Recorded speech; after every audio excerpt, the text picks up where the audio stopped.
Imagine flying over the Amazon. Below you, an endless green ocean, a vast canopy rippling like waves under the sun. From horizon to horizon, it seems untouched, eternal, impenetrable. For more than a century, we have looked at this living sea and seen only nature, pure, wild, and beyond human history. But what if that green expanse is not what it seems? What if that canopy is a veil? And what if, hidden beneath the leaves and roots, there lies a secret? A shape, an intention, geometry, the unmistakable fingerprint of human hands where no hands should have built. A ghost sleeping beneath the roots. To see this lost world, we cannot rely on our eyes. We must use our imagination, guided by silent echoes from the earth. Close your eyes now. Feel the darkness behind your eyelids, the slow rhythm of your breath. We are descending through the canopy down into the quiet earth below, where the ghosts of forgotten cities await. For centuries, scholars, explorers, and colonial administrators looked upon the Amazon and saw the same story, a land inhospitable to complexity. Its rains fell in torrents. Its soils were thin, acidic, and endlessly leached by water. For those who measured human progress by cities, monuments, and organized agriculture, the Amazon appeared a landscape incapable of sustaining anything more than small, transient groups. Civilization here, it seemed, was naturally constrained, destined to fail under the weight of the forest itself. This orthodoxy was not a simple opinion. It was a doctrine. Environmental determinism, as it came to be called, insisted that geography and climate dictated the limits of human society. Where soils were fertile, civilizations flourished. Where soils were poor, humans remained scattered, nomadic, and ephemeral. The Amazon, in this view, was a realm of endless growth and decay, where any attempt at permanence would be swallowed by the forest. Observers noted the astonishing density of flora and fauna, but interpreted it as evidence of human absence. The forest seemed to expand relentlessly, erasing footprints, destroying structures, and reclaiming cleared land. For European colonists, this was comforting. The forest could be admired from afar, mapped from above, and yet never truly challenged their understanding of human achievement. Early explorers, confronting relentless rain, biting insects, and unbroken greenery, reported villages that appeared and vanished with the seasons. They called them ephemeral, fleeting, minor. The soil, the humidity, and the sun's intensity conspired, so the narrative went, to prevent the rise of permanent, organized societies. Soil studies reinforced the doctrine. Scientists cataloged the Amazon's composition: clay-heavy riverbanks, acidic uplands, and sand-laden floodplains. The fertility required for sustained agriculture, nitrogen, phosphorus, potassium, was lacking. Any attempt at continuous cultivation, it seemed, would exhaust the land in a matter of years. Forest succession would reclaim cleared areas with astonishing speed. Crops could be planted, harvested, and lost to erosion within a single decade. This scientific assessment, repeated and reinforced across decades, created an airtight narrative. Civilization in the Amazon was impossible by nature. Maps of the era reflect this certainty. Vast stretches were labeled terra incognita, or uninhabitable. Rivers were charted for navigation, not for the settlements along their banks. Mountains, hills, and plateaus were recorded as obstacles, never as places of human ingenuity. Scholars drew invisible boundaries in the soil, marking regions suitable for culture and regions condemned to wilderness. The Amazon belonged entirely to the latter. By the 19th century, the orthodoxy had become deeply entrenched. Academia, exploration, and policy all assumed the same premise: no cities, no large populations, no significant human imprint. This belief shaped more than scholarship. It shaped imagination. Writers, travelers, and artists treated the forest as a symbol, an untouched paradise, an untamed wilderness, a natural cathedral beyond human interference. Even conservationists, unaware of the paradox, praised the forest precisely because they thought it was unaltered by human hands. The Amazon's purity became its defining feature, and any evidence to the contrary was dismissed or ignored. And yet, hints of contradiction emerged.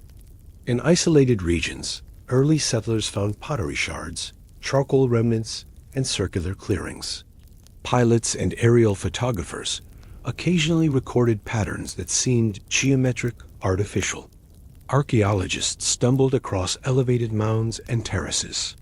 But these anomalies were either forgotten, misinterpreted, or explained as natural phenomena. The prevailing doctrine was too strong. Anomalies were accidents rather than evidence.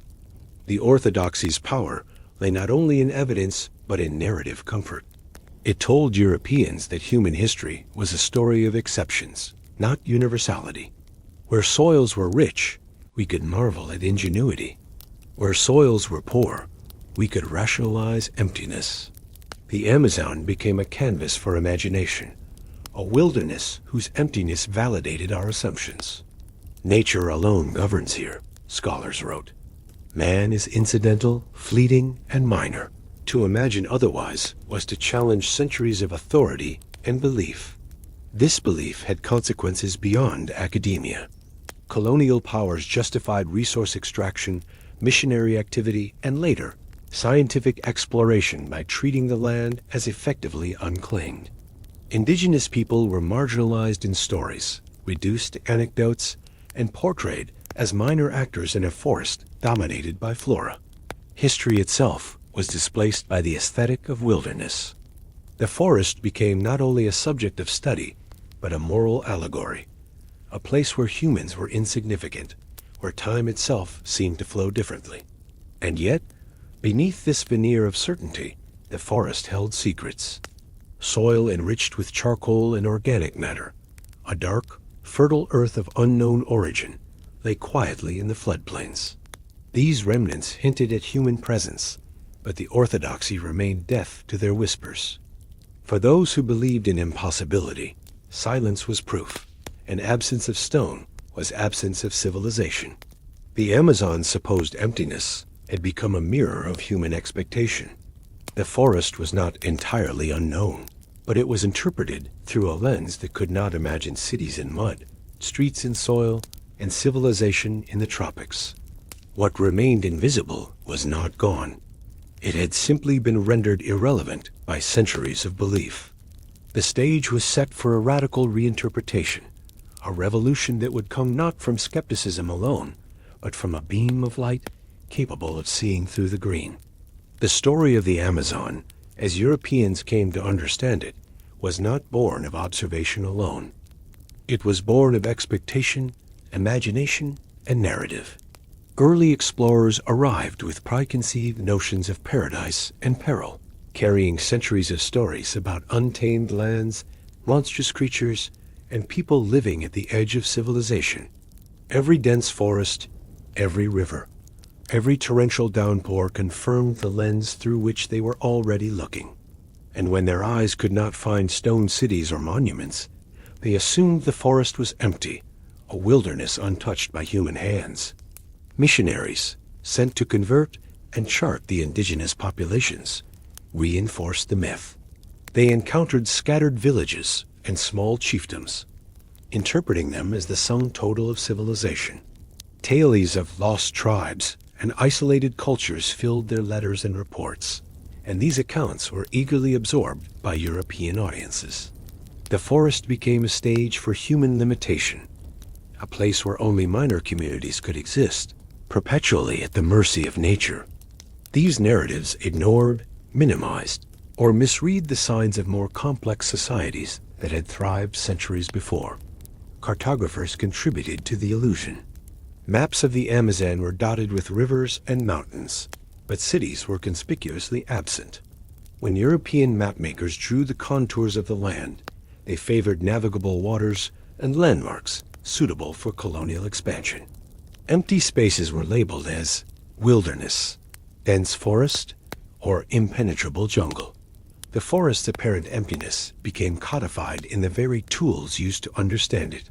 Scholars, relying on these maps, assumed that absence of evidence equaled evidence of absence. Literature played its part as well.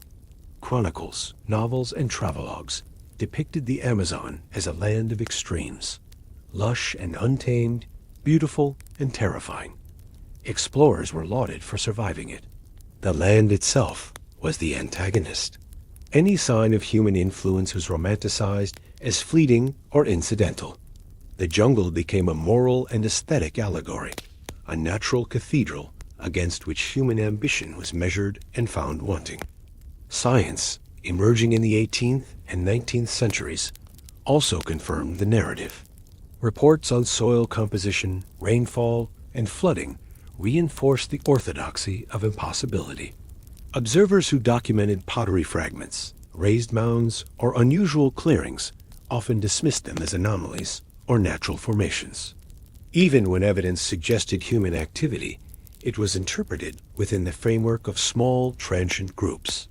The forest was assumed to be self-sufficient and humans incidental. The myth was sustained not only by what was seen, but by what was assumed invisible. The process was cumulative.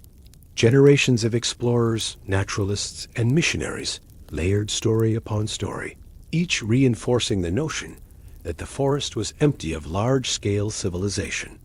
Indigenous knowledge and oral histories were overlooked, dismissed, or misinterpreted as anecdotal rather than systematic. Every failed settlement, every decayed hut, every abandoned field was taken as confirmation that permanence was impossible. The myth solidified, becoming part of the intellectual DNA of those who studied the land. Art and illustration further entrenched the idea. Engravings, sketches, and paintings depicted the Amazon as an unbroken sea of green, inhabited only by exotic wildlife and the occasional nomadic tribe. The human presence, when shown, was tiny and ephemeral, dwarfed by trees and rivers. These images were not merely decorative. They shaped perception. Audiences in Europe, thousands of miles away, could hardly imagine complexity under the canopy. The forest's scale overwhelmed the imagination, and the assumption of emptiness became almost unavoidable. By the late 19th century, the myth had become authoritative. Scholars cited each other, reinforcing the pristine wilderness narrative. Universities taught that large-scale human societies could not have existed here. Scientific institutions reinforced the assumption through research, reports, and publications. The forest's supposed emptiness became a cultural and intellectual lock-in, resistant to challenge. This myth had real consequences. It influenced colonial policy, land use, and the treatment of indigenous people. The forest was seen as a place to conquer, explore, or admire from a distance, not as a landscape shaped by human hands. Indigenous populations were minimized, their histories compressed into stories of survival rather than complex social organization. Nature alone became the protagonist, and humans incidental extras on the stage of the Amazon. Yet, even as the myth solidified, cracks remained. Scattered evidence of geometric earthworks, patterned clearings, and elevated mounds existed. Observers occasionally reported curious alignments of rivers and roads, or terraces and ridges suggestive of intentional design. These anomalies were either ignored or explained away. The weight of centuries of belief was too heavy. The forest could hide much, and the myth could survive any inconsistency. And so, by the dawn of the modern era, the Amazon had been culturally written as empty. The narrative was complete. A dense, impenetrable wilderness, inhabited only by small, scattered peoples, incapable of sustaining large, organized societies. Yet beneath the leaves, beneath centuries of rain and decay, the foundations of a different story waited, patiently, silently, ready to challenge everything Europeans believed. The stage was set for discovery, but first the lens had to be questioned. The myth of pristine wilderness would not be undone by casual observation. It would require a radical shift in perspective. By the mid-16th century, a single voice had pierced the emerging narrative of an empty Amazon. Francisco de Orellana, a Spanish explorer, traveled the Amazon River in 1542, journeying from the upper tributaries to the Atlantic. His diary chronicled something extraordinary: densely populated settlements, organized plazas, and cities stretching as far as he could see. He described wide roads cutting through the forest, homes on raised platforms, and ceremonial centers that suggested governance and coordination. According to his accounts, millions of people lived along the river's banks, cultivating the land, managing water systems, and sustaining complex societies. At the time, his words were met with disbelief. Scholars dismissed him as a fantasist. Missionaries and chroniclers, conditioned by the orthodoxy of environmental determinism, found the descriptions inconceivable. How could such organization exist in soils so poor, under rains so relentless, beneath a canopy so dense? The forest itself seemed to conspire with skepticism, hiding any evidence that might validate his story. Orellana's observations became anomalies, footnotes in history, ignored and dismissed for centuries. Yet even in dismissal, his testimony persisted. His descriptions hinted at urban planning, complex social networks, and landscape management, ideas that challenged the assumptions of the time.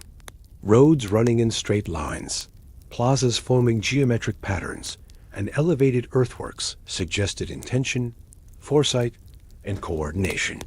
For contemporary Europeans, such structures were unimaginable in the tropics.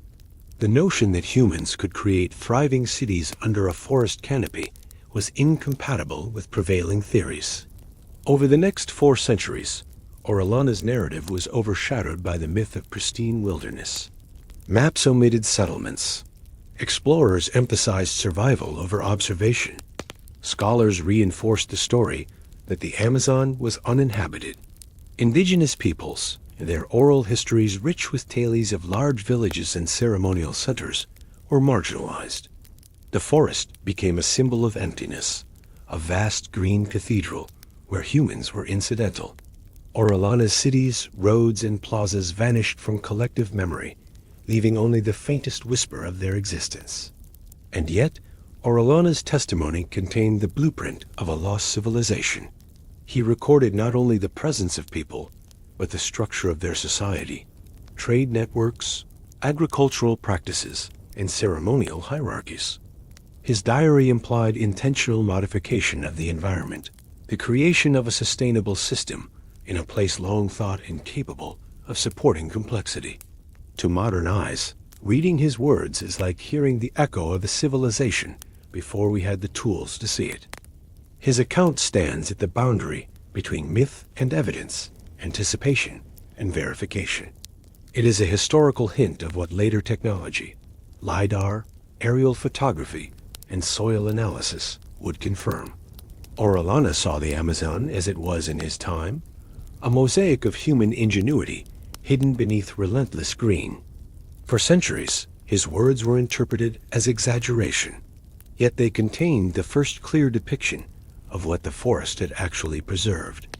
By highlighting the scale, organization, and sophistication of settlements along the Amazon, Orellana challenges the orthodoxy that had dominated European thought. He describes agricultural management, waterways, and raised fields, proof that humans were not merely surviving in the forest, but actively shaping it. These observations were ignored, yet they survived in archival texts, waiting for future interpreters to connect the dots.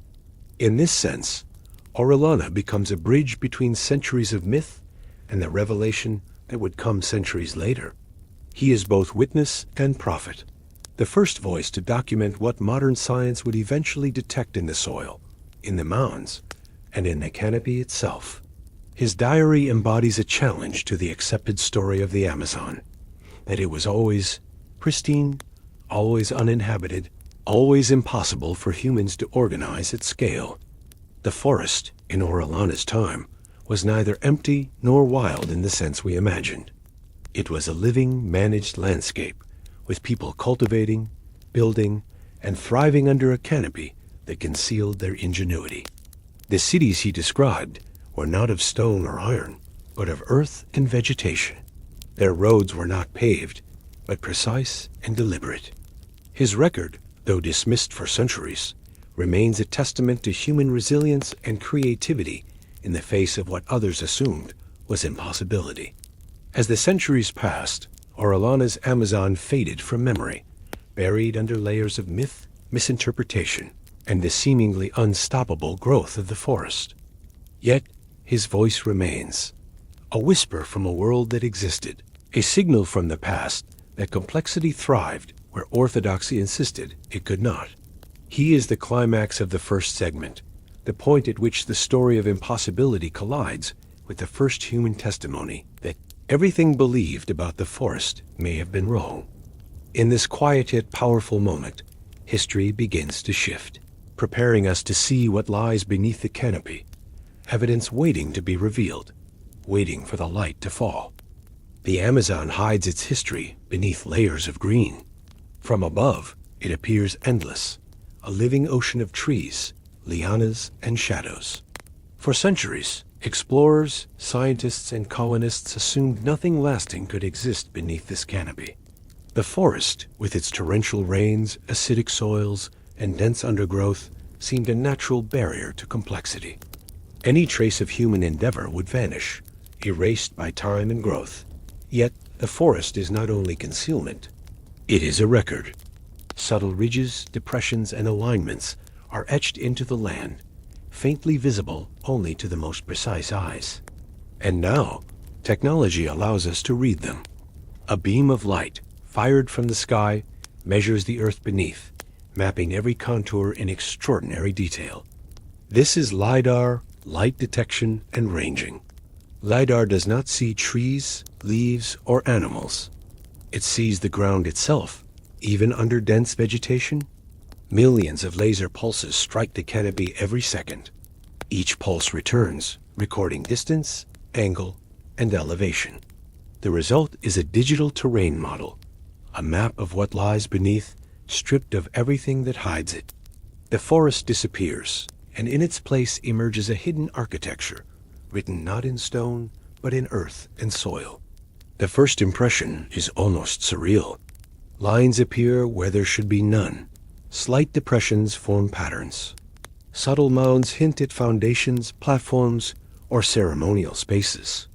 Circles and rectangles appear, repeated with a precision impossible in nature. The shapes are ephemeral, ghostly, yet unmistakably human. Archaeologists call them geometric ghosts, a term capturing both their spectral invisibility and the clarity of their design. Observing these signatures is like listening to a whisper in a cathedral. The forest, once thought indifferent to human history, reveals itself as a page from a lost story. Every ridge and ditch is a letter, every elevated platform a word, and every straight line a sentence in an ancient narrative. Yet to read it, one must know the language, the precision of geometry, the logic of connection, the rhythm of intentional design. From the first surveys, researchers realized that these patterns were not anomalies. They appeared across multiple regions, scattered yet coherent, forming a faint network across the land. Remote sensing revealed that the forest's uniformity was deceptive. Beneath the green, the hand of humans had left subtle traces of order, hidden only by centuries of growth. Lidar is not proof of civilization on its own. It cannot tell us who built these structures, how they lived, or why they designed the land as they did. But it provides evidence of planning, of intention, of human agency shaping the landscape. It highlights what is impossible to perceive from the ground: the scale, the alignment, the repetition of design across miles of forest. Each survey is a forensic investigation. Elevations less than a meter high, ditches a few centimeters deep, terraces softened by erosion, all are recorded and interpreted. Even subtle hints of roads, clearings, or mounds can indicate centers of activity, ceremonial spaces, or agricultural plots. The forest's apparent chaos is revealed to contain a hidden order, a faint blueprint waiting for modern eyes. Researchers approach these discoveries cautiously. Lidar data must be cross-referenced with aerial photography, soil analysis, and, when possible, archaeological excavation. Patterns that appear geometric may be natural. Anomalies may mislead. The science is exacting, deliberate, meticulous. Yet the emerging images consistently reveal the same story. The Amazon is a palimpsest, a landscape rewritten by human hands over centuries, then hidden by the relentless growth of trees. The geometric ghosts raise questions before answers. How extensive are these networks? Were they cities, villages, ceremonial centers, or something else entirely? Lidar gives shape, not substance. It illuminates footprints, but not the lives behind them. Its revelations tease a lost civilization, but the full picture requires deeper investigation. And yet, the mere sight of these shapes transforms our understanding of the Amazon. For centuries, the forest was thought empty, wild, untouchable. Now, a subtle signal appears beneath the green, evidence that humans not only survived here, but organized the landscape according to intention and design. The ghosts are quiet, but they are real. They are waiting for the next step, a closer look, a deeper excavation, a connection to the stories, artifacts, and soils that will finally reveal the people behind the patterns. This is the moment of anticipation. Lidar has pierced the veil, shown the shapes, and whispered the possibility of discovery. What remains invisible to the eye is now visible to our instruments. What once seemed impossible, large-scale human activity in a dense tropical forest, is now imaginable. And we are on the threshold of uncovering what those geometric ghosts truly mean. Having glimpsed the geometric ghosts, we turn our attention to their first concrete signature, the cities themselves. Unlike the towering stone metropolises of Europe or the Andes, the Amazonian settlements are subtle, woven into the land with a quiet precision that defies casual observation. Lidar reveals that these were low-density urban centers, sprawling, deliberate, and harmonized with the forest. In the upper Amazon, surveys uncovered platforms rising above floodplains, arranged in circular and rectangular formations. Each mound was not a solitary dwelling, but part of a complex, ceremonial plazas, communal spaces, and residential terraces connected by paths and roads. Some centers stretch across kilometers, forming networks that suggest governance, coordination, and planning at a regional scale. The term city here is not to evoke skyscrapers or stone walls, but rather a human imprint on the landscape, a deliberate arrangement of homes, workspaces, and sacred grounds. Consider the Casarab culture in modern-day Bolivia. Lidar scans reveal central plazas ringed by raised earth platforms, each platform likely supporting a home or communal building. Circular mounds, arranged with uncanny precision, hint at ceremonial significance. Causeways radiate outward like arteries, linking neighboring plazas, connecting smaller settlements, and extending to agricultural fields. The arrangement is neither haphazard nor purely aesthetic. It is a reflection of social organization. A single Lidar map can display dozens of these hubs across hundreds of square kilometers, forming a network of coordinated centers. These low-density cities challenge every assumption made by past explorers. European observers, expecting stone walls and pyramids, dismissed the forest as incapable of urban complexity. Yet here, in the data, is proof of planning. Geometric layouts, interconnected plazas, and deliberate alignments. Unlike old-world cities, these settlements were designed to coexist with the forest, not dominate it. The buildings were ephemeral by comparison to stone, but their imprint endured, hidden beneath centuries of vegetation. Lidar also illuminates the relationships between settlements. Pathways between plazas, straight and purposeful, suggest trade, communication, and coordination across distances. The spacing of mounds reflects social hierarchies and functional zoning. Ceremonial spaces, residential clusters, and agricultural terraces were carefully arranged for efficiency and symbolism. Each city was not an isolated anomaly. It was part of a regional network, a civilization woven through forest and floodplain. The visual evidence is compelling. From the air, geometric arrangements that would be invisible on the ground suddenly coalesce into recognizable forms. Circular plazas are linked to rectangular platforms. Causeways branch like veins. The repetition of shapes and alignments across kilometers signals intentionality. The forest, once thought to erase all human activity, now displays a record of design and order. Early ethnographies and archaeologists often misinterpreted such evidence. Raised platforms were labeled natural levees. Circular mounds were called erosion features. Paths were assumed to be animal trails. Without the perspective provided by Lidar, the full scale, density, and sophistication of these networks remained invisible. But Lidar reveals patterns invisible to previous generations. It shows that settlements were not randomly dispersed. They were strategically positioned along rivers, terraces, and plateaus, optimized for agriculture, transportation, and defense. Central plazas often align with astronomical or cardinal markers, suggesting ceremonial or symbolic significance. Waterways and raised fields integrate seamlessly with residential platforms, revealing a civilization that harmonized with the environment rather than subjugating it. Some networks cover tens of kilometers. In the Apano Valley, Ecuador, raised platforms, mounds, and ceremonial centers form linear arrangements across floodplains.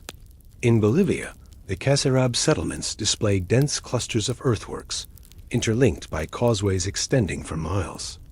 Each discovery reshapes our understanding. These were urban networks, not isolated villages, designed with foresight and social organization. The implications are profound.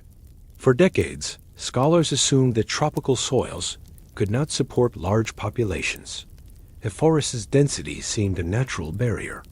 But these low-density urban centers reveal that human ingenuity overcame environmental constraints. People engineered their landscape, building platforms to avoid floods, connecting communities with roads, and integrating agriculture within residential areas. Lidar exposes the fingerprint of human intention. Straight lines, repeated shapes, and aligned plazas are not accidents. They are evidence of planning, governance, and foresight. The Amazon, far from being pristine, was a canvas for low-density urbanism, a living architecture crafted in mud, earth, and vegetation. Each map is a revelation. What was invisible to the human eye becomes undeniable when measured by light. Consider the scale. Multiple hubs connected across hundreds of square kilometers. Each hub contains dozens of raised platforms. Pathways and roads extend for kilometers. This is not small-scale subsistence. It is a complex, coordinated society, thriving within the constraints of tropical ecology. What Lidar cannot yet fully reveal are the people themselves, the families, artisans, and farmers who inhabited these networks. Their voices are silent, their homes long decayed. Yet the geometry of their cities endures, a testament to social organization, vision, and resilience. The low-density urban centers detected by Lidar force us to reconsider the Amazon's past. Civilization here was not impossible. It was adaptive, ingenious, and integrated with the forest. These networks hint at a social and political complexity that rivals contemporaneous civilizations elsewhere, albeit expressed in different materials and scales. Lidar has shown us the urban centers, the hubs of this civilization. But a city is not just a place. It is part of a network. The forensic question now shifts. Were these centers isolated, or were they connected? To answer this, we must look for the second signature. Not the places they lived, but the paths they walked. We must now look at the lines that connect the dots. The incredible straight roads and canals that bind this landscape together. The cities revealed by Lidar were astonishing, but even more astonishing were the lines that connected them. Roads, causeways, and canals cut through the forest like veins, a skeletal network silently testifying to coordination, intention, and engineering. Unlike the haphazard paths of contemporary settlements, these routes were deliberate, straight, and measured. Some stretch for tens of kilometers, linking plazas, mounds, and agricultural terraces across landscapes that had long been assumed to be uninhabitable. The Amazon, once deemed chaotic and random, now displays a blueprint of organization. Causeways appear as elevated strips of earth, rising slightly above floodplains, ensuring passage during the wet season. They connect plazas and mounds, linking settlements in a pattern that is neither accidental nor natural. Canals run parallel, carefully engineered for drainage, transportation, and irrigation, reflecting a sophisticated understanding of hydrology. In Bolivia's Llanos de Mojos, LIDAR and aerial surveys reveal causeways up to 10 meters wide, extending for more than 30 kilometers. These are not mere footpaths. They are infrastructure built to coordinate movement and commerce, to sustain a networked civilization. Waterways are integrated, allowing canoes to navigate between plazas during seasonal floods, demonstrating adaptability to the rhythms of the forest. Straight roads and canals appear across regions. The Kasarabi settlements, the Upper Amazon, and the Apano Valley all show linear infrastructure connecting urban hubs. Each line, each canal, is a testament to planning. Geometry once dismissed as accidental is now revealed as the signature of intention. Why straight lines? In the tropics, the forest naturally grows in random curves and undulating forms. A straight causeway cannot emerge without purpose, effort, and oversight. These linear features signal cultural consistency, coordination, and a shared understanding of territory. Beyond transportation, the roads and canals had multiple functions. Raised causeways enabled year-round travel, even during seasonal floods. Canals managed water for agriculture, preventing erosion, facilitating fish farming, and ensuring access to navigable routes. The settlements were integrated with the hydrology. Urban centers were not isolated islands, but nodes in a living, interconnected system. Satellite imagery and LIDAR provide astonishing clarity. Roads cut through forests with a precision that rivals any modern engineering project. They connect circular plazas, rectangular platforms, and ceremonial centers, forming networks spanning hundreds of kilometers. Some causeways converge on large nodes, suggesting centralized marketplaces, administrative centers, or ceremonial hubs. These features also challenge assumptions about population density and logistics. For decades, scholars assumed that long-distance coordination was impossible in the Amazon. Yet the roads demonstrate regional planning, implying governance structures capable of maintaining infrastructure across vast areas. Communities were not isolated. They were interdependent, synchronized, and strategically linked. Archaeologists have found that many of these roads and canals align with natural features: riverbanks, terraces, and floodplains. The integration of engineering and ecology reflects a deep knowledge of environmental constraints. Where water was abundant, canals facilitated transport. Where the land flooded, causeways provided connectivity. Where terrain allowed, roads were built straight to minimize travel and maximize efficiency. Consider the Llanos de Mojos again. Dozens of causeways radiate outward from central plazas, connecting hubs of mounds and terraces across more than 500 square kilometers. Canals run parallel, creating a lattice of water management, transportation, and access. These networks were not temporary. They required construction, maintenance, and labor coordination, sustained over generations. The presence of linear infrastructure also hints at economic and ceremonial organization. Roads facilitated trade in crops, pottery, and crafted goods. Causeways allowed movement during floods, ensuring communication and seasonal gatherings. The layout of canals and platforms may have supported ritual processions, political assemblies, and communal labor. What makes these networks particularly remarkable is their invisibility to traditional observation. To explorers walking the forest floor, straight causeways are often obscured by vegetation, appearing as natural levees or random paths. Only from above, or through Lidar's penetrating gaze, does the precision and continuity of these lines emerge. These networks also redefine our understanding of Amazonian population size and distribution. The connectivity implies communities of significant size, capable of organizing labor and sustaining infrastructure over centuries. Roads and canals were not built for a few dozen families. They were constructed for thousands, perhaps tens of thousands, living across hundreds of kilometers. Straight roads, causeways, and canals are the second signature of complexity, complementing the low-density urban centers revealed in 2b. They show that the Amazon was not merely a collection of settlements, but a cohesive landscape, actively managed and navigated. These linear features are the skeleton of a civilization that knew its environment intimately and shaped it intentionally. Scholars now recognize that these systems served as more than infrastructure. They were tools of social cohesion. They enabled political oversight, trade, and ceremonial integration. The landscape itself became a medium of governance, encoded in earthworks, canals, and roads. In other words, the Amazon's low-density cities were not isolated experiments. They were connected nodes within a managed network, synchronized across time and space. Geography did not limit them. It was a canvas for ingenuity. What had been assumed impossible, coordination across floodplains and forests, construction of durable roads in a tropical environment, had been achieved with precision and foresight. Lidar has revealed the geometry, the alignment, and the continuity. Archaeology confirms the labor, the platforms, and the human presence.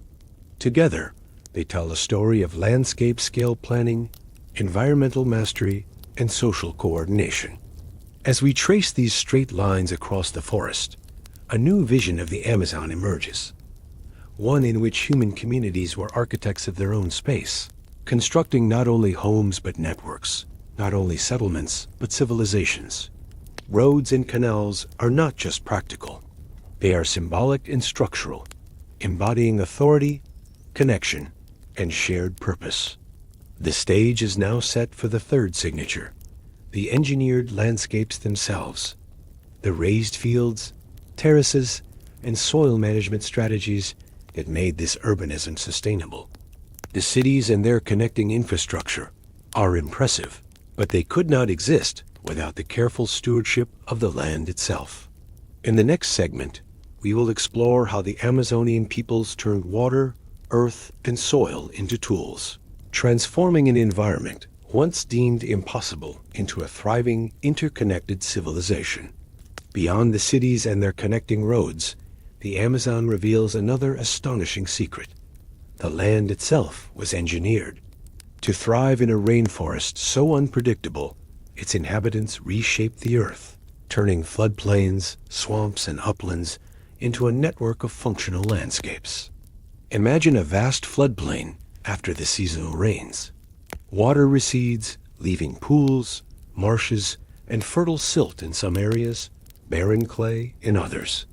To cultivate this land, people built raised fields, elongated platforms of earth, carefully elevated above seasonal floods. Crops planted atop these mounds could survive inundation. Water flowed around them, replenishing nutrients and preventing erosion. These raised fields were not mere garden plots. They were part of a planned agricultural strategy, integrated with settlements, pathways, and ceremonial plazas. Their geometry reflects foresight, long rectangles, sometimes bordered by canals, optimized for irrigation, drainage, and nutrient cycling. Elevated platforms supported crops, while adjacent channels captured water for fish, transportation, and flood control. In Bolivia's Llanos de Mojos, Raised fields extend over hundreds of square kilometers. Platforms rise 2 to 3 meters above floodplains, wide enough to accommodate crops and occasionally dwellings. Irrigation channels wind between them like veins, distributing water with precision. The arrangement is not random. It demonstrates a deep understanding of hydrology and ecology, applied at regional scales. The creation of these platforms required coordinated labor, social planning, and sustained maintenance. Earth had to be moved, leveled, and monitored over years. Each mound, each canal, each alignment speaks to knowledge of flooding cycles, soil behavior, and long-term sustainability. But raised fields were just one layer. Across the landscape, geoglyphs, enormous geometric earthworks, appear as subtle, intentional modifications of the forest floor. Circles, squares, and complex interlocking shapes, sometimes hundreds of meters across, are visible from aerial perspectives or Lidar.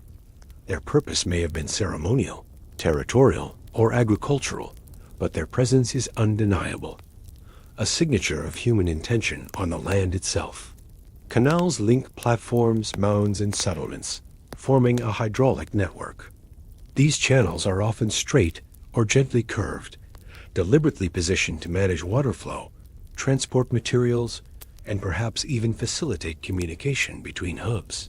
Waterways functioned as lifelines, integrating ecological management with social organization.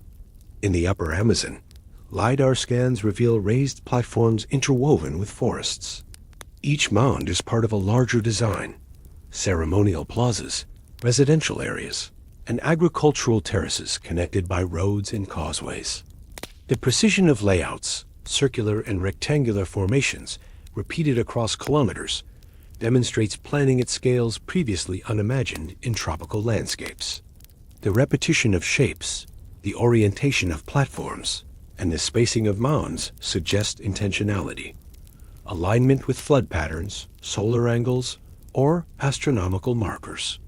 Roads and causeways radiate like arteries from central hubs, linking smaller settlements and agricultural plots. These patterns reflect hierarchical organization and coordinated labor, not random development. Consider a hypothetical hub. Raised fields circle the central plaza, causeways connect it to neighboring hubs, and canals weave through the floodplain. The arrangement is functional and aesthetic, harmonizing with the forest rather than conquering it. Unlike old world cities built in stone, these networks were designed for flexibility, resilience, and ecological integration. Early explorers failed to see this. From the ground, the subtle rise of platforms and the faint trace of canals appeared as natural features. Raised mounds were labeled natural levees, linear, depressions, animal trails. The geometry was invisible to observers trained to look for stone walls or pyramids. Only from the air, or through modern technologies like Lidar, does the intentionality of the landscape emerge. Networks of raised fields and canals span vast distances. In Bolivia and Peru, dozens of hubs interconnect across hundreds of square kilometers, forming regional systems capable of supporting thousands of inhabitants. Each node in the network is strategically placed, near fertile soils, above seasonal floods, close to rivers, and aligned for efficient water management. These engineered landscapes demonstrate a holistic understanding of ecology, hydrology, and agriculture. Raised fields mitigate floods, canals distribute water, mounds optimize crop growth. Together, they create a resilient system, enabling dense populations to thrive where soils alone would seem insufficient. Moreover, the designs exhibit social intentionality. Spatial patterns suggest hierarchical organization, with ceremonial centers, administrative hubs, and agricultural zones clearly delineated. Roads and causeways channel movement, directing labor and facilitating trade. The land itself encodes rules of governance, ritual, and resource management. Geoglyphs reinforce this interpretation. Large geometric shapes, often hundreds of meters in diameter, hint at ceremonial or cosmological significance. Their alignment with platforms, roads, and plazas implies a synchronized social framework where landscapes are not merely practical, but also symbolic. By examining these landscapes, one sees the fingerprints of human ingenuity. Every mound, platform, canal, and geometric shape is evidence of planning, adaptation, and labor coordination. Far from being an untouched wilderness, the forest preserves a record of intentional modification spanning centuries. The combination of raised fields, canals, causeways, and geoglyphs forms a triad of engineered signatures, all visible before the first soil tests or artifact discoveries. Lidar and aerial photography transform invisible mounds and subtle alignments into clear patterns. A civilization that harmonized with the forest, not dominated it. Importantly, these engineered landscapes exist independently of the people themselves. Buildings decay, pottery erodes, and settlements vanish under vegetation. But the earth retains the memory of human intervention. Linear mounds, water channels, and geometric formations endure as persistent signatures of civilization. In essence, the Amazon was a managed, purposeful landscape where human labor, knowledge, and planning reshaped floodplains, forests, and uplands into living systems capable of sustaining complex societies. The cities are impressive, the roads and causeways remarkable, but it is the engineered landscapes that reveal the scale and intelligence of these societies.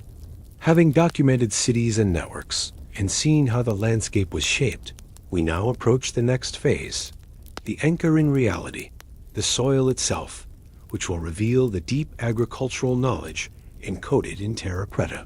But that is the story of segment 3A. For now, we pause to admire the landscape as it was, humanity etched into earth, water, and forest, a civilization visible in geometry, in canals, in raised fields, and in subtle, enduring patterns. Amid the vast engineered landscapes of the Amazon, one secret lies beneath our feet, quiet but revolutionary: the soil itself. Not all earth is equal here. In some places, the ground is impossibly dark, almost black, rich with a fertility that defies expectations. This is a soil unlike any naturally occurring substrate in the rainforest. Imagine walking through the forest. Beneath the leaf litter, you notice the soil turning from reddish brown to deep black. It is crumbly, aromatic, and alive, home to microorganisms, insects, and an unseen ecosystem. You kneel and feel it in your hands. It holds water, yet drains freely, retains nutrients, yet breathes. It is a medium that sustains life in a place where natural soils are notoriously poor. The presence of this rich earth challenges centuries of assumptions. For so long, scholars assumed the Amazon's thin, acidic soils could not support agriculture. Fertility, they argued, was a rare gift. The rest of the forest was destined for small, transient populations. Yet here, in these patches of dark earth, complex societies found a solution that was literally underfoot. Its richness comes from centuries of human intervention. Charcoal, bone, composted organic matter, and broken pottery fragments were added deliberately, creating a living, regenerative medium. This is soil engineered with foresight. It improves over time, retains nutrients, and resists leaching from the relentless rains. What makes it extraordinary is scale and longevity. Some plots cover hundreds of hectares and remain fertile for centuries, even millennia. Small communities could cultivate vegetables and staples. Large populations could sustain cities and networks across the floodplains. Unlike temporary plots elsewhere, these soils were permanent, resilient, and productive. Consider the process. Layers of ash, food waste, bones, and charcoal were carefully combined and left to mature. Microbes colonized the mixture, breaking down organics and fixing nutrients. Pottery fragments enhanced aeration and retained moisture. The result is a soil with levels of nitrogen, phosphorus, and calcium far exceeding surrounding lands. Where ordinary soils might support a handful of crops for a few years, this engineered earth yields abundance season after season, generation after generation. But this soil is more than a farming technique. It is a signature of social and cultural ingenuity. Producing it requires knowledge, coordination, and foresight. Communities needed to collect, process, and apply organic materials consistently. They had to understand nutrient cycles, decay, and the timing of planting, creating a feedback loop between people and the land. In some regions, these soils exist in patches adjacent to plazas, roads, and ceremonial sites. This spatial association suggests that soil enhancement was integrated with urban planning and social life, not isolated agricultural experimentation. The people who engineered these soils were not merely farming. They were crafting a landscape to sustain civilizations over centuries. Modern analysis confirms what early explorers could not have known. These soils contain high levels of stable carbon, sometimes 9 to 10 times greater than surrounding soils. Phosphorus and nitrogen are concentrated, providing long-term fertility. Microbial communities are dense and diverse, creating a self-sustaining ecosystem. The soil is a living archive of human ingenuity, encoded in chemistry and biology. Researchers estimate that such soils may cover millions of hectares in the Amazon basin. Each patch is a microcosm of human intention, layered over time, reflecting generations of labor and observation. The landscape itself becomes a record of civilization, written in charcoal, compost, and care. It also challenges assumptions about population density. Its productivity would have allowed for sustained, large communities, the very ones Orellana described centuries earlier. Where explorers saw emptiness and assumed ecological limits, this soil tells a different story. Humans not only survived, but thrived. Importantly, this soil is resilient under tropical conditions. It resists erosion, retains nutrients, and even improves over centuries. Ordinary Amazonian soils, leached by relentless rains, quickly become infertile. This engineered earth, by contrast, is self-regenerating, a gift that continues to yield long after its creators have vanished. This soil reveals a relationship between humans and the environment radically different from old-world civilizations. Whereas European societies often fought against nature, terracing hills, draining wetlands, importing nutrients, Amazonian communities worked with ecological systems, enhancing soils without dominating the landscape. Imagine walking along the edge of a village. Raised fields rise from floodplains. Canals channel water, and beneath your feet, the earth hums with fertility. The soil and the landscape are inseparable. One engineered the other. Cities, networks, and fields were only possible because this fertile earth created a stable foundation for life, enabling complex social structures to endure. For centuries, Europeans dismissed any suggestion that such ingenuity existed. Reports of fertile patches were anecdotal, casual, or misinterpreted. It was easier to believe that the forest dictated human limits than to consider that humans had mastered them. Yet the soil persisted, independent, undeniable, and unerasable. In the modern era, this dark, fertile soil has become a benchmark for understanding pre-Columbian Amazonian civilizations. It confirms that large, organized populations existed long before modern technology, and that they transformed their environment at scales that challenge contemporary assumptions. And only now, after centuries, do we give it a name. Terra preta. It is more than soil. It is a signature of civilization written in carbon and minerals, a material record of foresight, resilience, and adaptation. It transforms what was assumed impossible into evidence. Humans not only lived, but flourished in the Amazon, leaving a trace that survives centuries of rainforest growth. By the mid-16th century, a single voice had pierced the growing narrative of an empty Amazon. Francisco de Orellana, a Spanish explorer navigating the vast river that now bears his name. In 1542, Orellana embarked on a journey from the upper tributaries to the Atlantic, chronicling what he saw in a world that Europeans had long assumed could not support large, organized societies. His diary contains accounts of settlements, plazas, and cities stretching as far as the eye could see. Roads cut through the forest with straight, deliberate lines. Homes stood on raised platforms. Ceremonial centers hinted at governance, hierarchy, and coordination.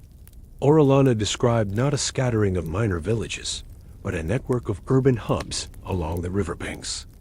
According to his observations, millions of people inhabited these lands, cultivating crops, managing water systems, and sustaining complex social structures. The scale and sophistication he reported were entirely at odds with prevailing European assumptions about tropical ecology and human capacity. At the time, his accounts were met with disbelief. Scholars dismissed him as a fantasist. Missionaries and chroniclers, conditioned by the orthodoxy of environmental determinism, found it inconceivable that organized societies could flourish under relentless rain, dense canopy, and nutrient-poor soils. To many, the Amazon was simply a wilderness, and Orellana's cities, roads, and plazas vanished into the realm of exaggeration. Yet even as his testimony was marginalized, it persisted. It is a historical blueprint of what later technology, aerial photography, Lidar, and soil analysis would confirm centuries later. Straight paths, geometric plazas, and elevated platforms suggest planning, foresight, and social organization. Orellana's observations reveal that human intervention in the Amazon was not fleeting or minor. It was deliberate, structured, and enduring. The importance of Orellana's diary lies not only in its detail, but in its challenge to orthodoxy. Where Lidar reveals the hidden footprint of cities, Terra Preta confirms their sustainability, and Orellana provides the human witness, the eyes that saw and recorded the thriving networks. His words serve as a temporal bridge, connecting past observation to modern verification. Reading Orellana today is like hearing the echo of a civilization that had thrived centuries before we had the tools to see it. His account forces a reconsideration of assumptions about the Amazon's supposed emptiness. He documents roads linking distant settlements, plazas aligned with ceremonial or symbolic intent, and residential clusters integrated with agricultural fields. These were not random or haphazard arrangements. They were the products of planning, governance, and a deep understanding of the environment. Orellana's Amazon was alive with people, culture, and ingenuity. The rivers were thoroughfares of trade and communication. The forest was not merely a backdrop, but an environment shaped and managed to support large populations. His observations, dismissed for centuries, now resonate as testimony corroborating the physical and ecological evidence revealed by modern science. It is at this point where cutting-edge technology confirms the whispers of a 500-year-old chronicler that history shivers. We are rediscovering a world. If this exploration of our lost past resonates with you, consider subscribing to continue the journey. The case is closed. The Lidar showed the blueprint. The Terra Preta proved the sustainability, and Orellana's diary confirmed the living reality.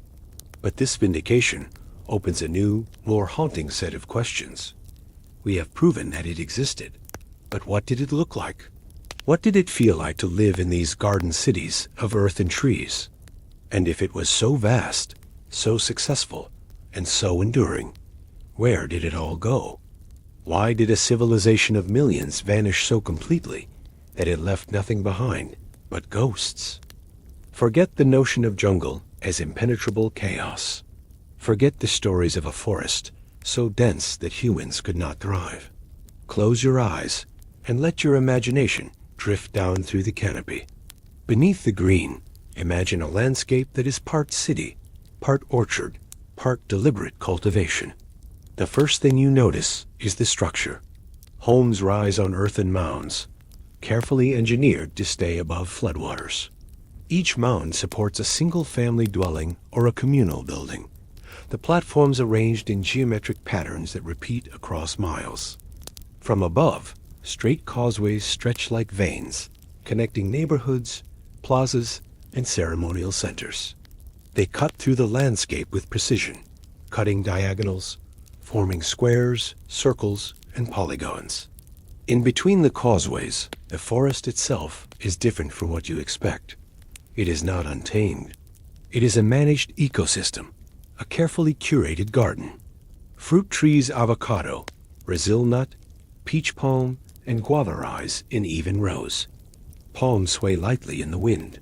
Maize, cassava, and other staples grow in neat terraces, fed by rich, dark terra preta soils. Each plot is productive, optimized for both yield and sustainability. The forest and human design intertwine seamlessly. This is not domination, but co-creation. Imagine walking along a causeway. It is wide enough for a dozen people abreast, lined with raised embankments. To either side, rectangular and circular plazas open into neighborhoods. Children run across open spaces. Adults tend to crops on terraces. Smoke rises from cooking fires, curling above rooftops made of thatch. Birds and insects inhabit the gardens, their presence encouraged, not fought against. Paths branch off, leading to smaller clusters of homes, workshops, or ritual spaces. Every element has a function. Every space is interconnected with thought. The sensory experience is immersive. The air smells of wet earth and ripe fruit. Your feet sink slightly into the firm but fertile black soil of terra preta. You hear the hum of life. Insects buzzing, birds calling, and water trickling in small canals designed to irrigate the raised fields. Even the light is filtered differently. The canopy above is sparse enough in some areas to allow sunlight to nourish crops below, yet dense enough in other regions to maintain humidity and protect the soil. The agricultural ingenuity is striking. Raised fields line floodplains, designed to capture nutrient-rich sediments during seasonal inundations. Each platform is carefully graded to prevent erosion. Irrigation channels run parallel to causeways, connecting water systems across the settlement.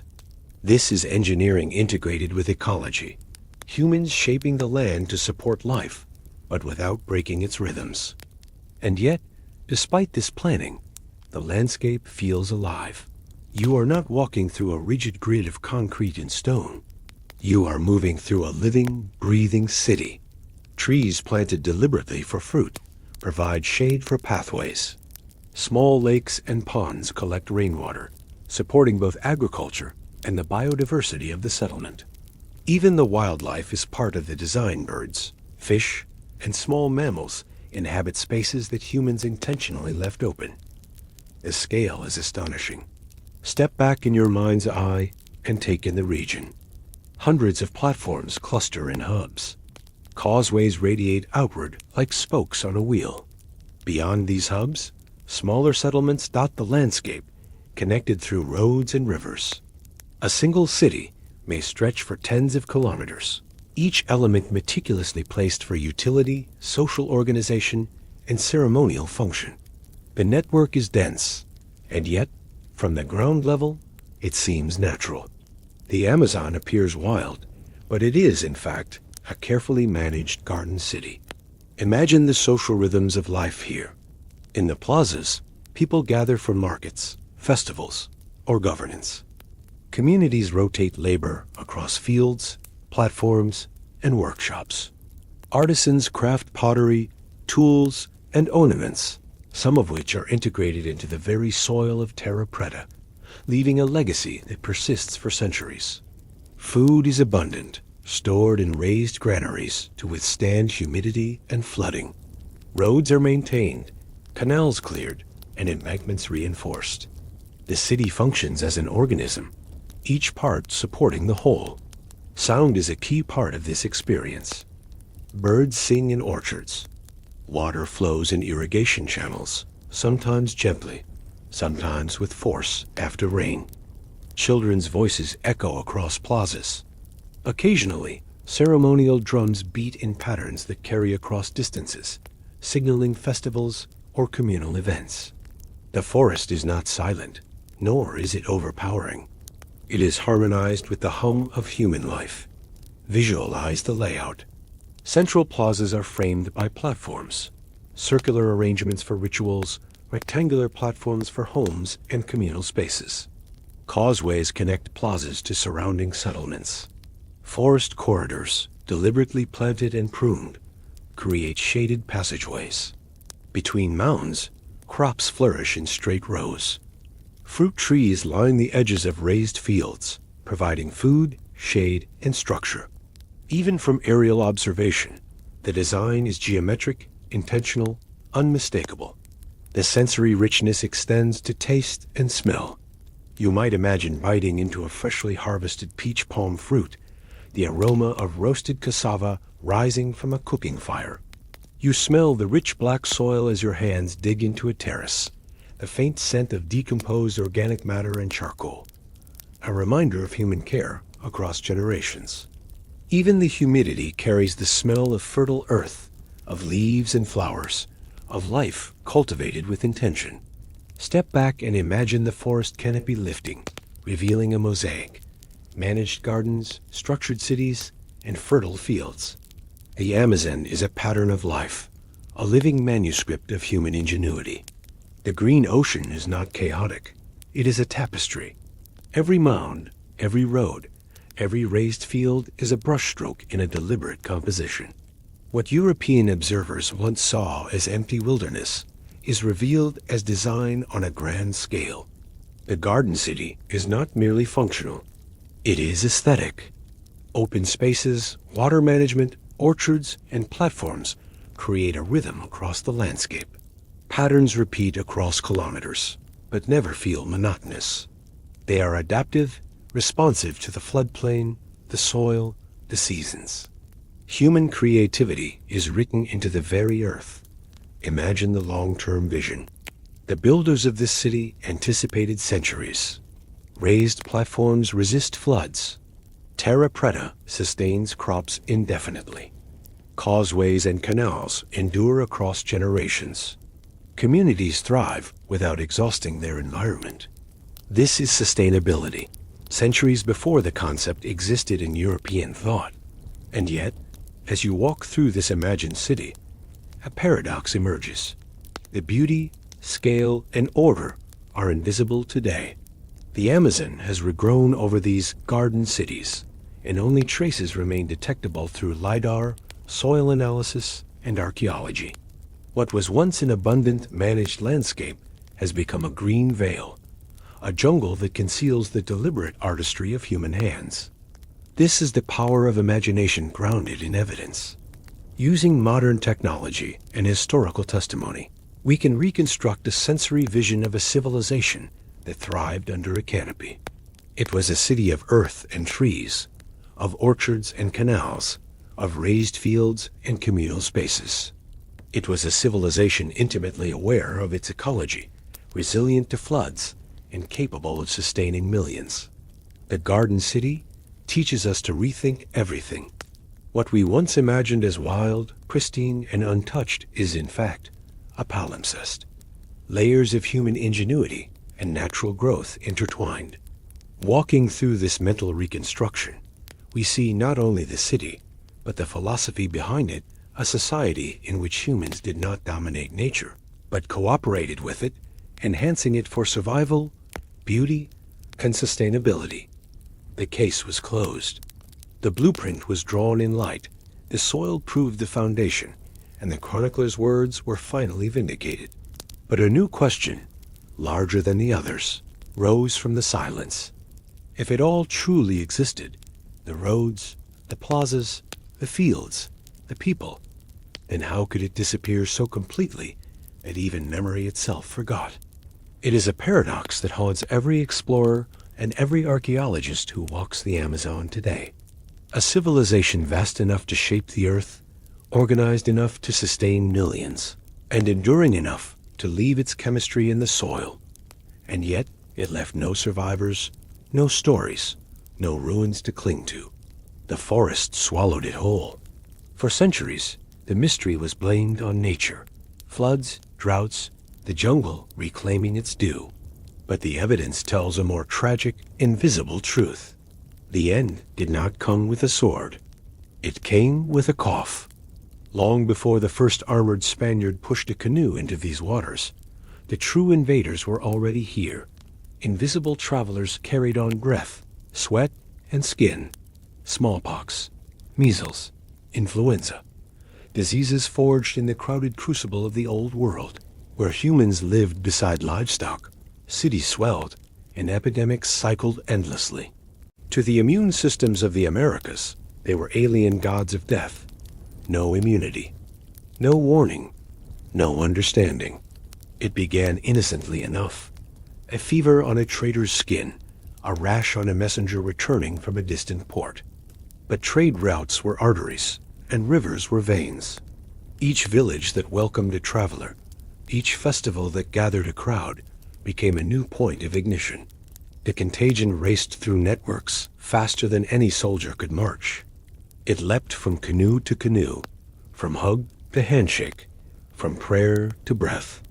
In weeks, families vanished. In months, entire towns stood silent.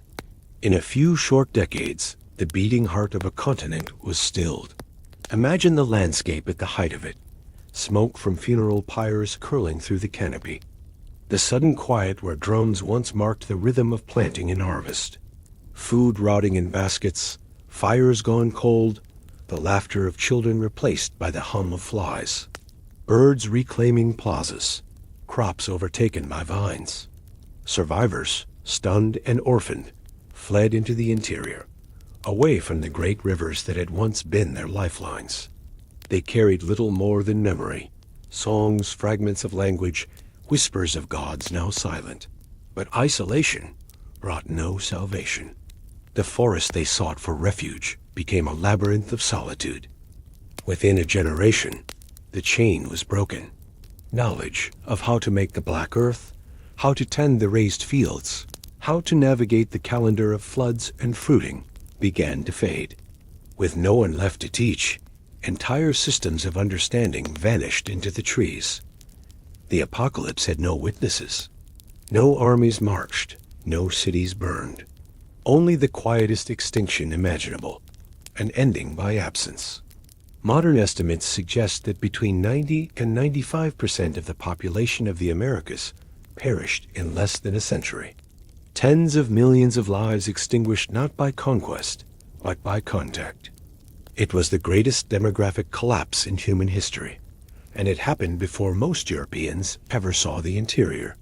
By the time explorers arrived in earnest, mapping, claiming, converting, the silence was already centuries old. They mistook the aftermath for the original state.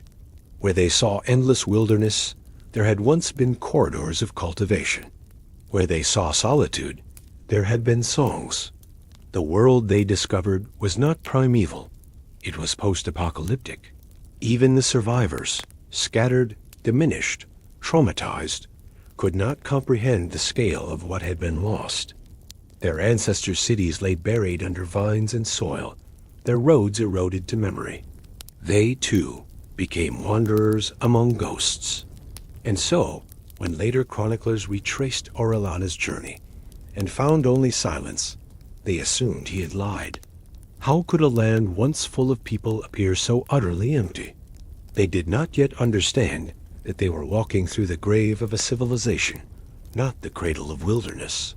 It is this cruel inversion, this erasure so complete that absence became mistaken for origin, that defines the tragedy of the Amazon. The greatest ecological paradise on Earth may, in truth, be a monument to loss. Consider the scale of forgetting. In Europe, the Black Death killed 1 in 3, and its memory scarred art, religion, and philosophy for centuries. But here, where 9 in 10 may have perished, there were no scribes to record the sorrow. No paintings of plague, no chronicles of lament. Only a silence deep enough to deceive the future. When archaeologists unearth shards of pottery, they are not just finding remnants of life. They are touching the edges of an extinction. Each fragment is a whisper from a vanished conversation between humans and the land. Each patch of dark soil is an obituary written in chemistry. The forest grew back, but not to what it was. It grew over absence, knitting green skin over an invisible wound. To walk the Amazon today is to walk over the echo of that collapse, the quiet aftermath of the most total disappearance in human history. And yet, within that disappearance lies the key to understanding everything that follows. Because what we call the jungle, the endless untamed green, may not be nature's triumph at all. It may be the result of this catastrophe. But that is another revelation. The forest we see today is not a survivor of time. It is a consequence of loss. Every vine, every root, every shadow is part of a quiet succession that began when the human heartbeat of the Amazon fell silent. When the people vanished, the forest began to breathe differently. Homes collapsed, paths disappeared beneath creeping vines, plazas turned into ponds, canals silted and overflowed. And yet, life rushed in to fill the void, opportunistic, relentless, and beautiful. The palms spread, seeded by wind and animals. Fruit trees once planted by human hands continued to thrive, now scattered across the understory like forgotten orchards. The forest did not reclaim the land by violence. It inhaled it, absorbed it, and in doing so, preserved traces of what came before. For centuries, we mistook this abundance for wilderness. We looked at the lushness and thought, untouched. But that word, untouched, has always been a misunderstanding, a projection of our forgetfulness. The biodiversity we marvel at is, in part, the living legacy of cultivation. Every cluster of peach palms, every grove of Brazil nuts, every patch of cassava-like shrubs scattered through the canopy may be the offspring of ancient design. The forest, in this sense, is not the opposite of civilization. It is civilization's afterlife. Archaeologists now recognize patterns invisible to early explorers. Fruit trees appear in clusters that defy randomness. Soils with higher fertility occur along old settlement lines. Species once cultivated for food or medicine dominate certain ecological zones, while others fade into the margins. It is as if the ghost of human intention still shapes the growth of the forest, centuries after the hands that guided it have disappeared. The modern Amazon, vast, humid, and green, is not an untouched Eden. It is a garden gone wild. A mosaic of former fields, orchards, and canals, blurred together by centuries of growth. The forest's magnificence is not despite human influence, but because of it. It is the echo of millions of gardeners, farmers, and engineers who turned the floodplains into living architecture. Consider this paradox. The collapse of human presence became the seed of ecological richness. Where terraces once bore crops, new species rooted in the enriched soil. Where canals once guided fish and floodwaters, new wetlands formed, cradling biodiversity. The devastation that erased a civilization also allowed the forest to reach its full wild potential. Out of death, life multiplied. And in this multiplication lies the greatest irony. For centuries, the Amazon was imagined as a virgin realm, a mirror of nature before humanity. We sought in it the idea of purity, a world unsullied by hands. But now we see that what we called pristine was, in truth, the patient work of thousands of years of care. The so-called wilderness is a cultural artifact, an inheritance written in chlorophyll and soil. Everywhere we look, the evidence whispers.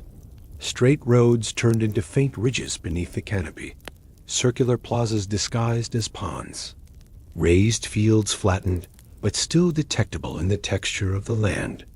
And above them, the forests that grew back are subtly different, more abundant in edible species, more symmetrical in their distribution.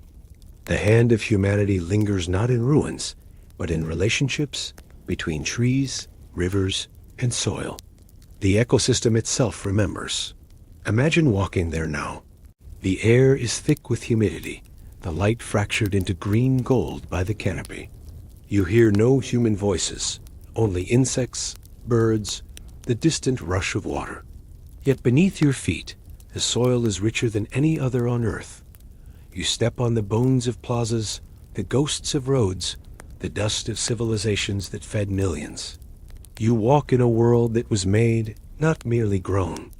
Somewhere under the roots of a giant samama tree, the shards of ancient pottery lie buried. Each fragment once held grain, water, or ash, the ordinary vessels of daily life. Now they are the scaffolding of a rainforest. Microbes thrive in their porous surfaces, retaining moisture and nutrients. Butterflies feed on the minerals that seep upward. The jungle itself has woven human artifacts into its metabolism. The line between nature and civilization dissolves here. To speak of the wild or the human is to miss the truth. There was never a border. The people of the Amazon lived within the system, not against it. They engineered abundance by enhancing what was already there.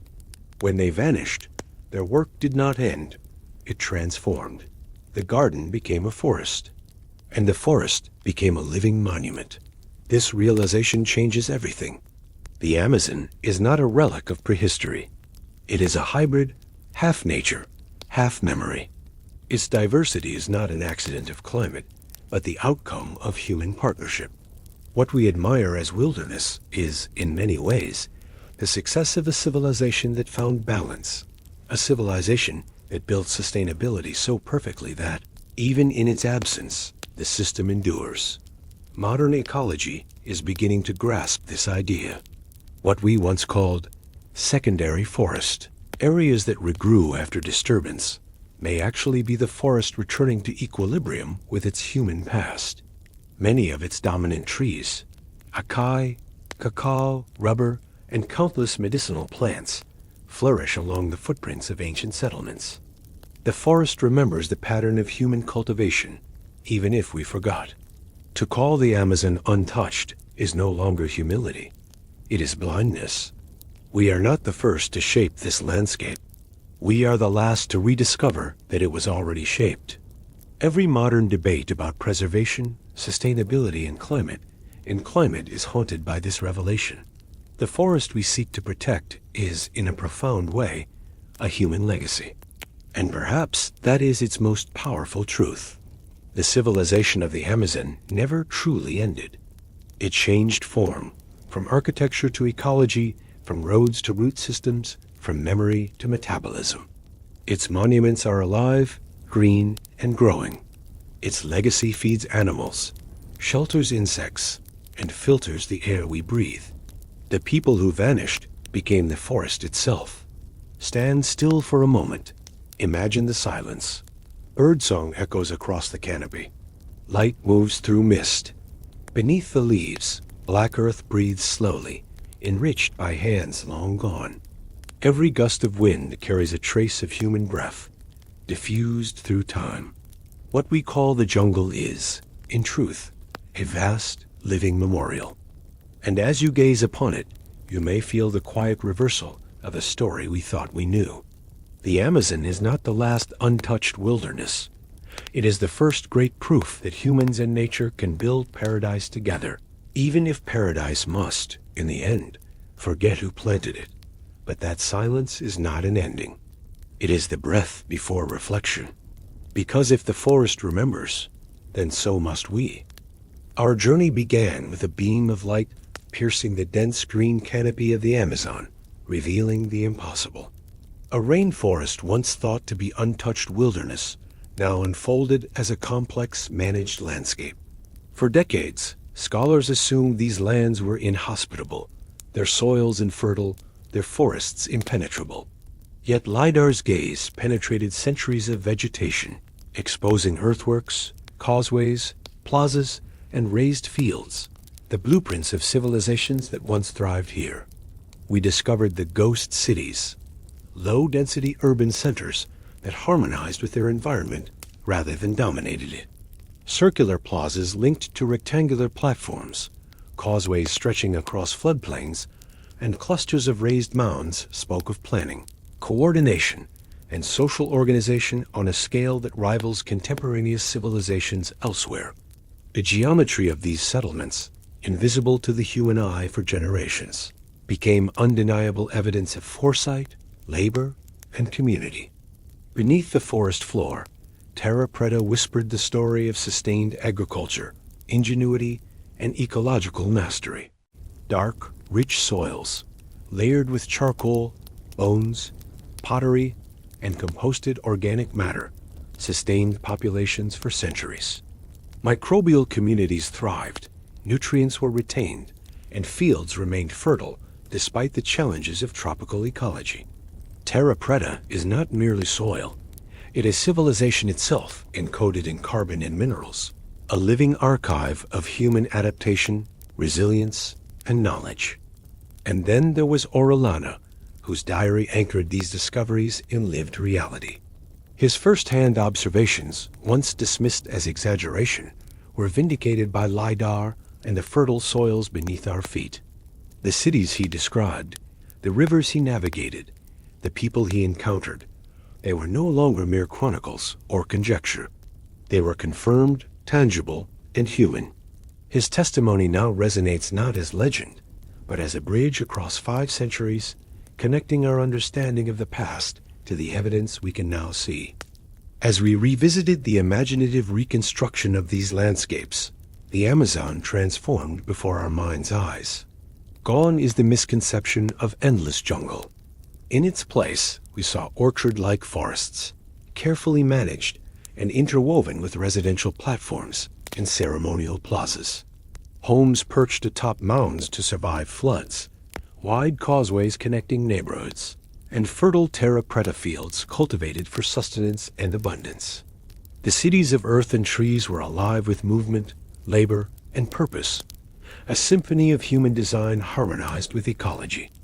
Yet, even as we reconstructed this world in imagination, the fragility of its existence became evident. Disease, colonization, and social collapse, the invisible apocalypse that swept across the continent, erased the human presence, leaving only the faint imprint of order on the land. The forest grew over plazas and pathways, the orchards returned to wild growth, and biodiversity flourished in the absence of human management. What we perceive today as pristine is in fact a cultural artifact grown wild, a testament to what once existed and what has been reclaimed by the earth. In tracing these layers, the archaeological, the biological, the historical, we come to understand the full magnitude of human achievement in the Amazon. This civilization was not temporary nor marginal. It was deliberate, integrated, and resilient. Its achievements were encoded in the soil, in the waterways, in the very structure of the landscape. And yet, it also reminds us of the impermanence of human presence and the delicate balance between survival and disappearance.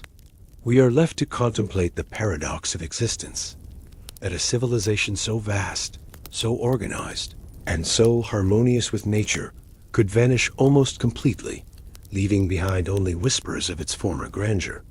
These whispers, now made tangible through technology and careful analysis, challenge our assumptions about human history, ecological management, and the interactions between people and the land. The Amazon teaches us that human influence is neither inherently destructive nor absent. It is adaptive, intricate, and capable of enduring, even when its creators do not. And so we step back from the maps, the soils, the reconstructed cities, and the chronicles of explorers. The Amazon, once assumed to be empty and untouched, emerges as a palimpsest of human ingenuity. Every mound, every canal, every patch of fertile black earth bears witness to generations of labor, observation, and planning. The landscape is at once natural and cultural, alive and historical, wild and designed. It is a living archive of the improbable, of communities that flourished, adapted, and left traces that survived centuries of change. No longer are we looking for proof of existence or survival. That proof stands before us in stone, in soil, and in words. The mystery has been answered. These civilizations existed, they thrived, and they transformed the environment around them. Our task now is not discovery, but reflection, understanding what these stories tell us about human potential, responsibility, and our relationship with the natural world. With this understanding, we are ready to move from the evidence of the past to the philosophical questions it inspires. From the tangible signatures of cities, soils, and diaries, we now step into contemplation. What does it mean for humanity to create landscapes that endure beyond individual lives? What lessons do these civilizations offer about balance, ingenuity, and the intersection of culture and ecology? And how do we, as modern observers, reconcile our knowledge with the forest that has grown wild over their work? The journey has brought us from the canopy to the earth, from the ghosts of cities to the blackened soils that sustained life, and from centuries-old diaries to the reflections of the present. And now, as we pause at this threshold, we prepare to consider the deeper philosophical insights these discoveries offer, the lessons that stretch beyond archaeology, beyond history, into the human condition itself. Our journey through the Amazon has revealed a civilization that did not conquer nature to survive, but collaborated with it. In these garden cities, humans and ecosystem were partners. The raised fields, fertile soils, and orchards interwoven with the forest demonstrate a harmony often lost in our modern assumptions about progress. The lesson is not simply about the ingenuity of a vanished people, but about the potential for human societies to shape their environment responsibly.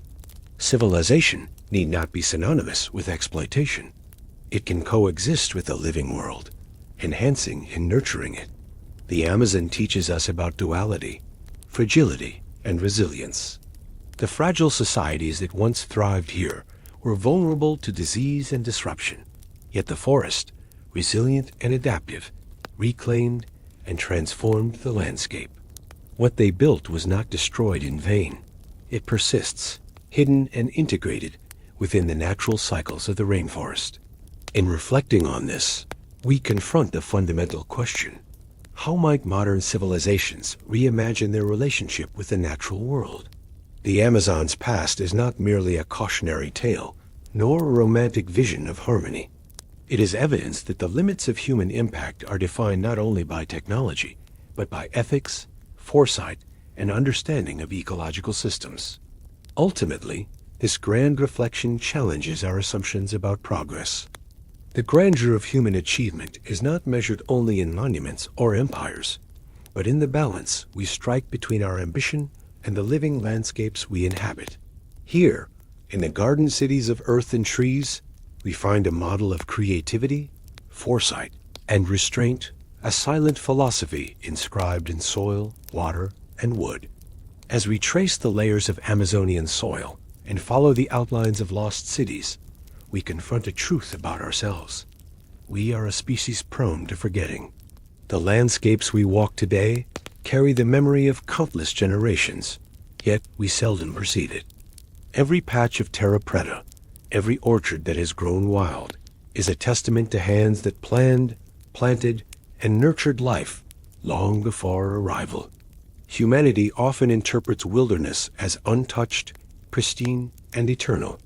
But the Amazon reminds us that even the wild is shaped by human intention. The evidence of past ingenuity is subtle, silent, and resilient, a mirror of our own collective amnesia. We navigate these forests not just physically, but historically, ethically, and emotionally, stepping upon the legacy of civilizations that understood their environment deeply. This connection bridges time. The same curiosity, creativity, and care that built the garden cities of the Amazon resonate in us. The challenge is to recognize that our present is layered upon the efforts of the past. To walk thoughtfully in the forest is to walk within the continuum of human endeavor, understanding that the seemingly natural world is entwined with human design. In this light, the Amazon becomes more than a case study in archaeology or ecology. It is a lens through which we reflect on the human condition itself. Our capacity to create, to adapt, and to leave enduring marks upon the world, even when those marks are nearly invisible. The forests speak quietly, reminding us that the story of humanity is not only written in grand monuments, but in soil, seeds, and subtle design. Here, the act of discovery becomes an ethical exercise. To perceive the traces of past intelligence is to acknowledge responsibility for the present and future landscapes we inherit. Every observation of trees, rivers, and fertile soil is also an observation of ourselves, our tendencies to forget, and our potential to remember. The Amazon, in its layered complexity, is both a cultural artifact and a natural marvel. Recognizing this duality connects us intimately to the human story. We are descendants not only of the people who shaped these lands, but also of the ideas, labor, and foresight that allowed civilizations to flourish in harmony with their environment. Ultimately, the human condition emerges not merely through survival, but through awareness. Lidar and terra preta reveal the past. The forest and its wild fruits reflect the present. Between them lies a continuum of human action, insight, and adaptation, a reminder that our species is capable of both loss and understanding, of absence and memory.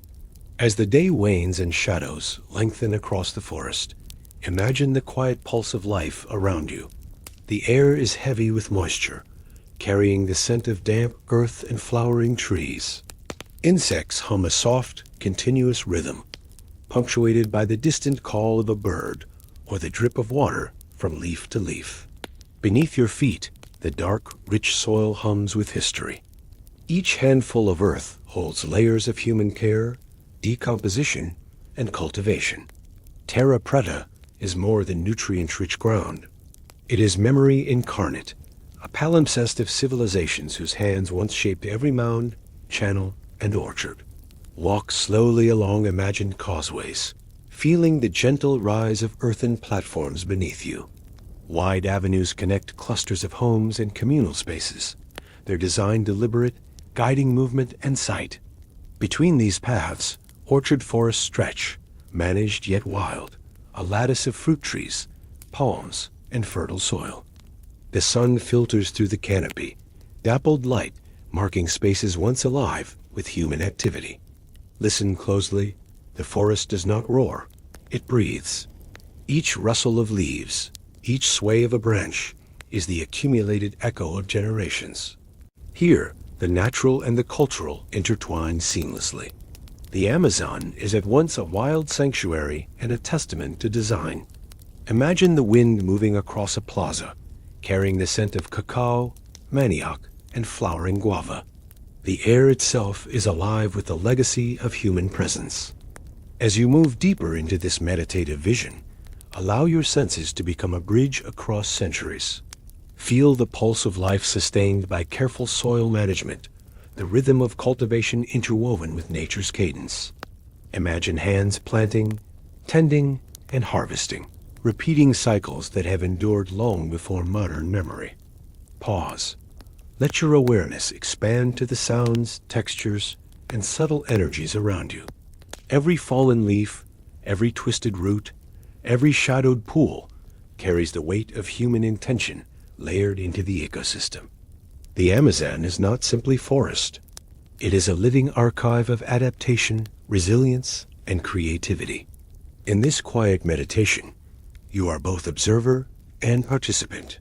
You witness not just the physical space, but the invisible currents of labor, insight, and care that continue to shape what you see. Each breath, each footstep, becomes a connection across time, a conscious act of remembering what was once thought lost. Let the deep silence of the forest envelop you. The sounds soften, the movements slow, and the richness beneath your feet reminds you of the civilizations that thrived, the landscapes they nurtured, and the mysteries they left behind. Here, in the stillness, the human and the natural are inseparable, united by continuity, memory, and the patient persistence of life itself. This was another story in the endless river of time, a journey through earth, water, and forest, where human ingenuity quietly shaped what we once assumed was untamed wilderness. We have walked the causeways of garden cities, felt the richness of terra preta beneath our fingers, and glimpse the echoes of lives recorded in soil and tree alike. Now, let it carry you gently into reflection. Imagine the forest breathing slowly over ancient plazas, the canopy swaying to rhythms established centuries ago. Every mound, every channel, every patch of fertile black earth holds the memory of hands that labored, cared, and dreamed. The Amazon is not merely a backdrop. It is a living testament to civilizations that flourished, vanished, and still whisper their presence in every leaf and root. Good night, dreamer of ages. Let the quiet pulse of the jungle follow you into your thoughts. And remember, to continue exploring the hidden stories of our world, to walk alongside civilizations lost and found, follow the channel so that the journey never truly ends.